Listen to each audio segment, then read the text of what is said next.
Il était un homme clé du pouvoir de Joseph Kabila, son ancien directeur de cabinet, ancien coordonnateur du FCC, sa plateforme politique. Aujourd'hui encore, il reste l'un de ses plus proches collaborateurs. À un an de la présidentielle, il publie un livre pour défendre le bilan de l'ancien président congolais. Néhémie Moulania, bonsoir. Bonsoir. Soyez le bienvenu sur le plateau du Journal Afrique. Merci. Alors, vous publiez aux éditions L'Harmattan ce livre, La République démocratique du Congo, sous Joseph Kabila, devoir de mémoire, 361 pages, pour dire votre vérité, pour réhabiliter 18 ans de la présidence de Joseph Kabila. Pour vous, quels sont les trois principaux points positifs de son bilan ? Mais écoutez, je crois que l'action de Joseph Kabila est inscrite dans le contexte où il a accédé à la magistrature suprême. Il a trouvé un pays dévasté par la guerre, divisé à près de 4 morceaux. Et donc, l'économie du pays était par terre, évidemment. Ne parlons pas de la situation sociale des Congolais. Ils étaient voués à l'errance pratiquement. Et donc, c'est ces pays qu'il a pris en main. Et vous pouvez imaginer, son premier objectif était de pouvoir les réunifier. Et il l'a fait, pas seul, hein, il l'a fait avec l'aide de tous les Congolais, et particulièrement aussi de la classe politique. Et je pense que son deuxième objectif, c'était de relancer le processus de démocratisation du pays, qui était en panne depuis des lustres. Déjà, nous sortions de 32 ans de dictature du maréchal Mobutu et de près de 7 ans d'une transition qui ne finissait pas de commencer. Et il a donc relancé le processus de démocratisation en terminant la transition et en veillant à ce qu'il y ait l'adoption d'une constitution qui est en vigueur aujourd'hui, qui a permis la mise en place des institutions actuelles. Alors, c'est un devoir de mémoire, dites-vous. Alors, Joseph Kabila s'est retiré d'une vie politique active depuis 2018, mais il est toujours vivant. Pourquoi le besoin d'accomplir un devoir de mémoire, et en particulier aujourd'hui ? Oui, je pense qu'il faut participer d'abord à la reconstitution de la mémoire collective, mais également rétablir la vérité. Vous savez, tout n'a pas été que rose, il y a eu des faiblesses par-ci, par-là. Il faut souligner des grands accomplissements.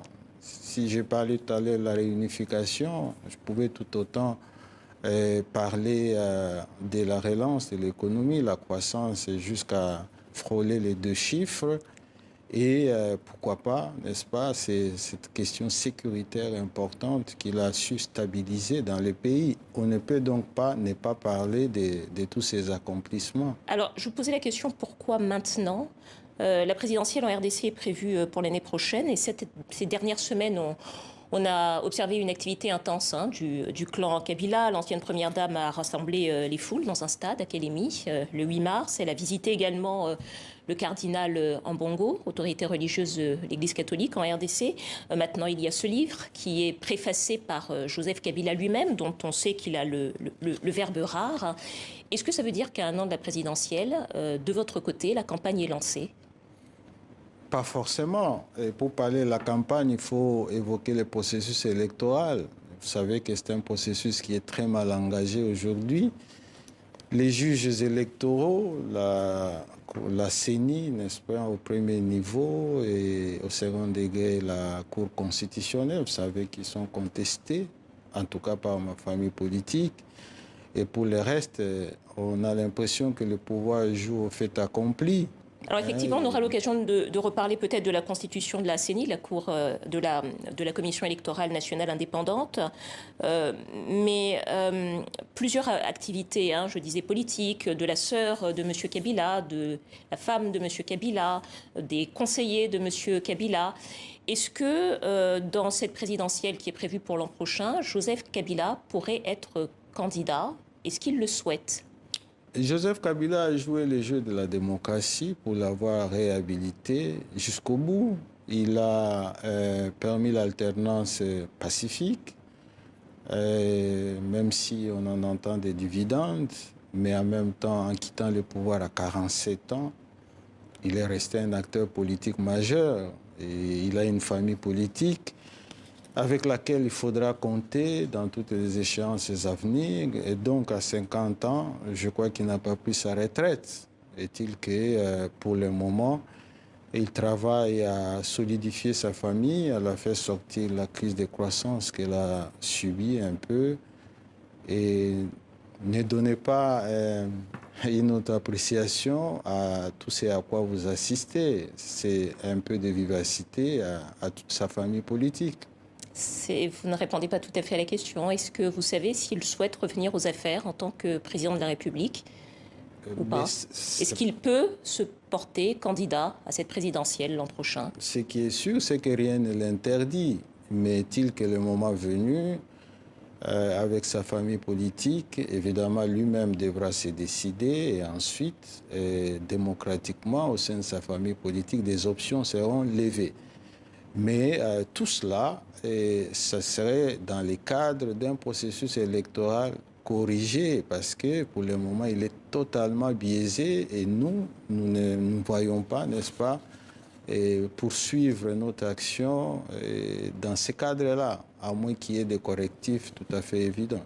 Alors peut-être en quelques mots, tout de même, l'ancien président Kabila et sa famille sont accusés par une vaste enquête de médias internationaux et d'ONG, enquête sortie en novembre et intitulée Hold Up, accusés d'avoir détourné au moins 138 millions de dollars des caisses de l'État. Une information judiciaire a été ouverte à Kinshasa à son encontre. Est-ce qu'il lui est encore possible, est-ce qu'il est encore en position, lui ou n'importe quel autre membre de sa famille, de prétendre à la magistrature suprême en RDC, selon vous? Mais vous le savez bien qu'il ne s'agissait que des allégations non prouvées à ces jours. Du reste, et la banque qui était mise en cause elle-même, elle a initié une action judiciaire aussi contre les lanceurs d'alerte, en même temps que Joseph Kabila lui-même, par ses avocats, s'était prononcé également pour réfuter toutes ces allégations. Vous savez, on n'en était pas à toute première allégation. On avait déjà parlé des Panama Papers, une série d'allégations de ces mêmes lanceurs d'alerte dont vous savez que la légitimité est tout à fait douteuse. Alors, je disais tout à l'heure que la présidentielle, c'est pour 2023, normalement, parce que tout de même, hier, 62 ONG congolaises et étrangères ont exprimé leurs inquiétudes sur la préparation des élections, sur la tenue du calendrier. Apparemment, il y aurait un retard de 12 mois déjà, selon elles. Est-ce que votre formation politique accepterait qu'il y ait un glissement, c'est-à-dire que les élections soient repoussées si rien n'est prêt pour faire des élections plus tard, des élections plus crédibles? Mais nous vous l'avons dit, nous contestons ce processus parce qu'il y a une démarche du fait accompli. Est-ce que vous accepteriez ce glissement? Nous ne pouvons pas l'accepter, bien sûr, puisque la première exigence, elle est constitutionnelle, c'est le respect des délais. Ensuite, il faut rétablir la confiance, et la confiance, ça induit aussi le consensus qui est totalement absent de ce processus.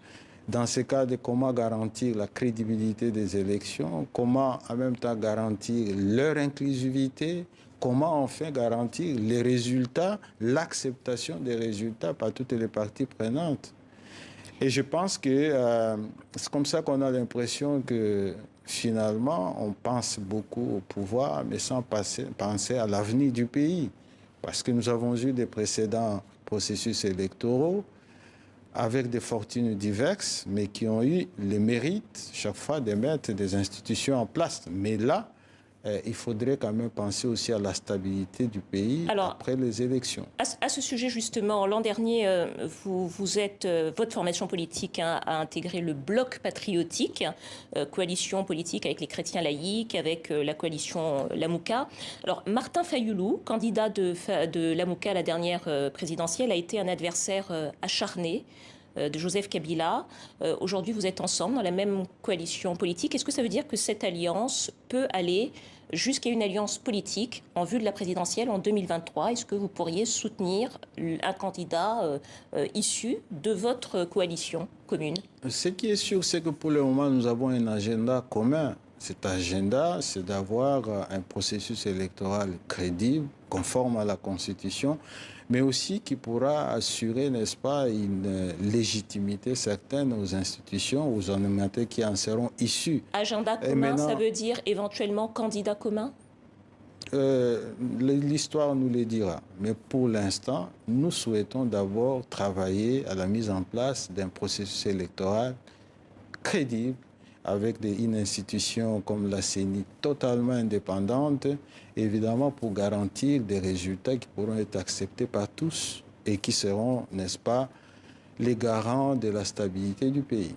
Alors peut-être une dernière question. Avant cette alliance que vous avez nouée avec la MOUCA, vous aviez noué une alliance avec CASH, la coalition pro-Tshisekedi. 6 mois après l'investiture de Tshisekedi, votre formation politique, celle de Joseph Kabila donc, et celle de Félix Tshisekedi, avaient un accord de coalition pour la formation d'un gouvernement. Le texte de cet accord n'a jamais été publié jusqu'à ce qu'il soit dénoncé par Félix Tshisekedi. Je vous pose la question de façon directe. Est-ce que ce texte prévoyait un accord d'alternance entre vos deux formations politiques, d'alternance au pouvoir, entre la formation politique de Félix Tshisekedi et celle de Joseph Kabila? Mais pour nous, c'est un accord qui a été dénoncé unilatéralement et donc c'est du passé, mais ce qui est certain, c'est que cette coalition a été imposée par le peuple congolais lui-même, qui avait donné la majorité parlementaire à notre famille politique.